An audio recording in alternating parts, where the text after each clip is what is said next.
it's Windoom and welcome to this week's video. Today I am going to be trying out some pens for line art. I'm going to be doing this in my usual Canson XL watercolor paper pad, and this is the piece that I will be working with. Here are the pens. I got 6 of them and there are 6 characters which we will be doing. First, we're actually going to have to get some paint on this.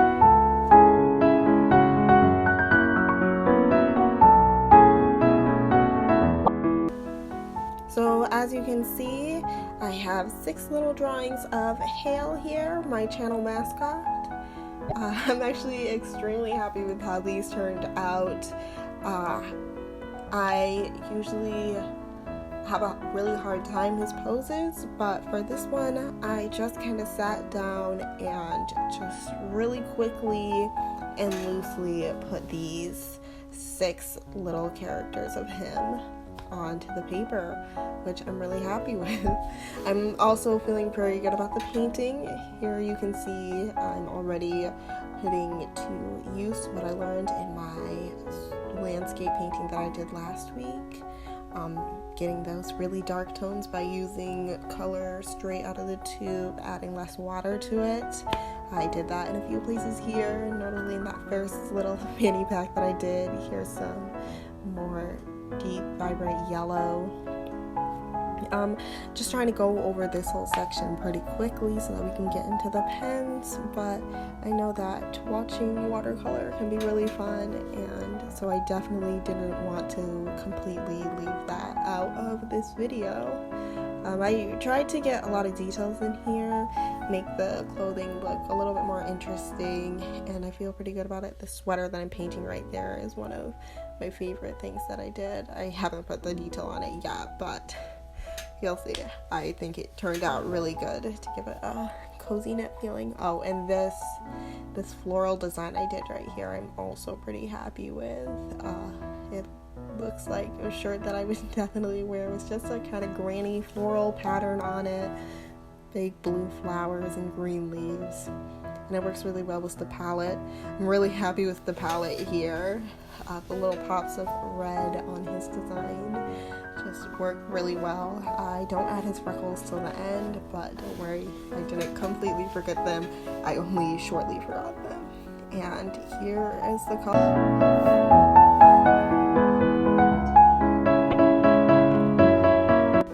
So here again are the 6 pens, and now I just need to decide which to use where.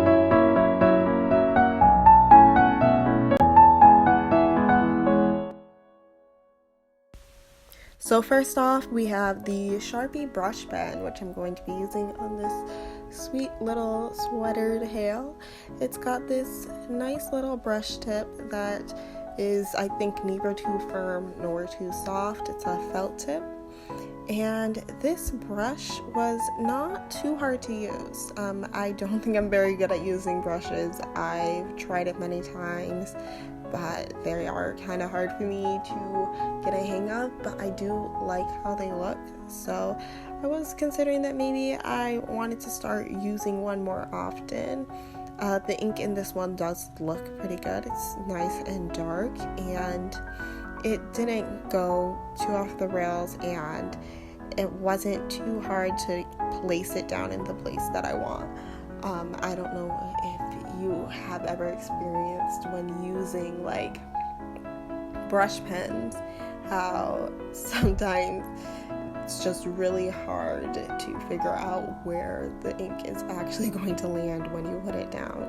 But I didn't have that much of a problem with this one. So overall, I would say this is a decent little brush pen. There wasn't a lot of feathering also, which was really, really good. I find that a lot of times that's a big issue with brush pens as well.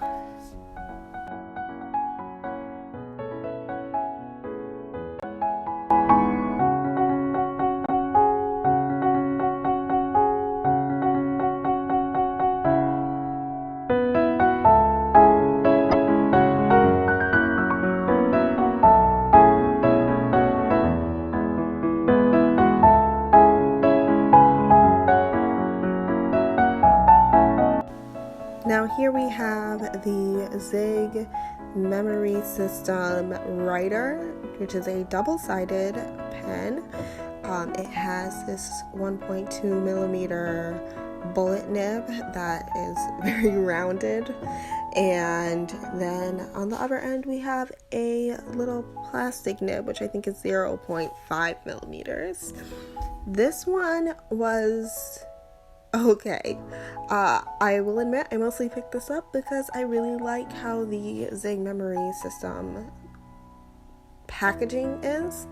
As you know, I have the beautiful green double-ended brush marker that I like to use, and I thought that this, if it worked really well, would be a wonderful little addition to my collection. I do think I will probably end up putting this in my travel pencil case because I think that it does look really nice next to the brush pen. But overall, I wasn't too impressed with this. The plastic nib just isn't really that great. The ink came out a bit inconsistent at times. And the bullet nib, the end is just too rounded to really use it in my art, I think.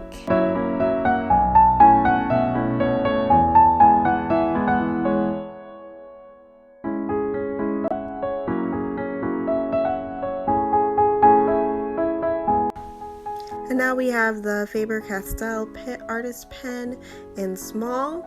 It's got one of these little felt tips similar to a Micron. I actually did like this more than I like Microns, I think. I know I've used them before, but I kind of forgot what they were like. It's nice, smooth. I feel it's a bit smoother and less scratchy than a Micron is. Overall, I don't know how I really feel about this one. It is juicy. It's nice and juicy, and that's something that I really look for in a pen. But at the same time, I just wasn't really enamored with it. It was almost a bit too smooth at times, where I didn't feel like I had a lot of control over what it was doing. But I do think that the ink is a nice black and that it does fill in little shaded areas pretty well, like you can see it over in the shorts. So I think it is a good pen overall.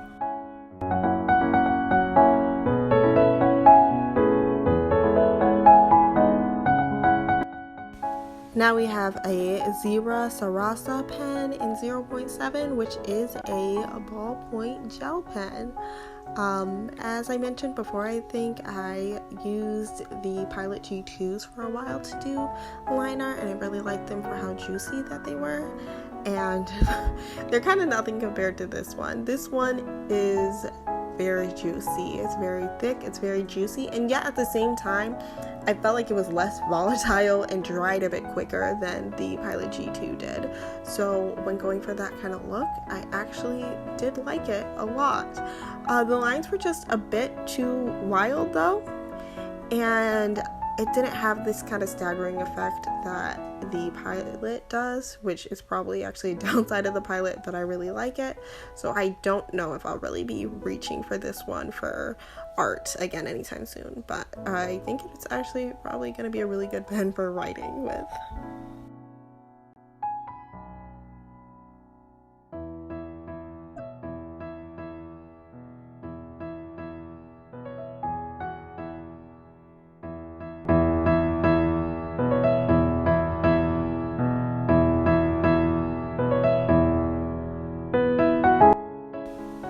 And here we have the Stabilo pen in fine 0.4 in the color black, and it's got again a little felt nib. And if there's any pen I picked up just for the aesthetics of it, it's this one.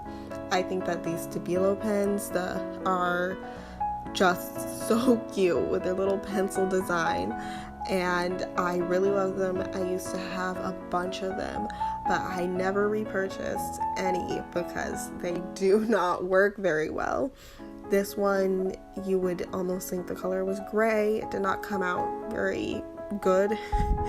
Not the juicy dark color that I like out of my black lines. So unfortunately, I was not blown away with this one. I actually had never tried the black one, so I was kind of hoping to get a different result, but unfortunately that was not the case. This is just like the colored ones where it just doesn't work very well, but I will use this pen in probably writing because I do think it is so cute.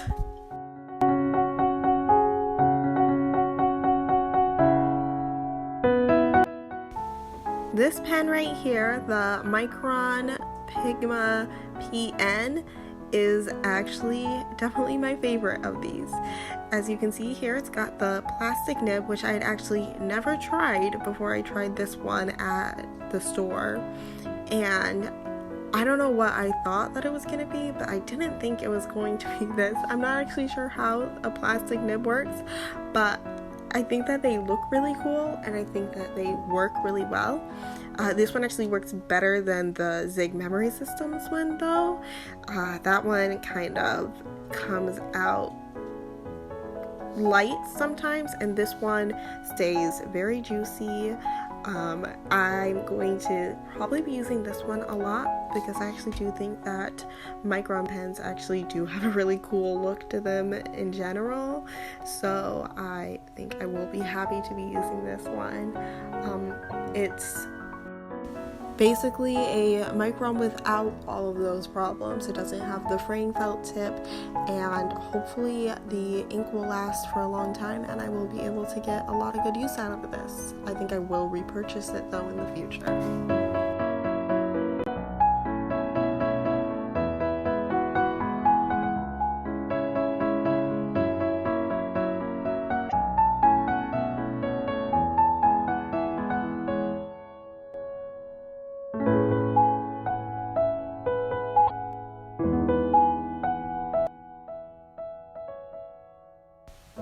The Sharpie was pretty easy to use for a brush pen, and the color of the ink was very nice and dark.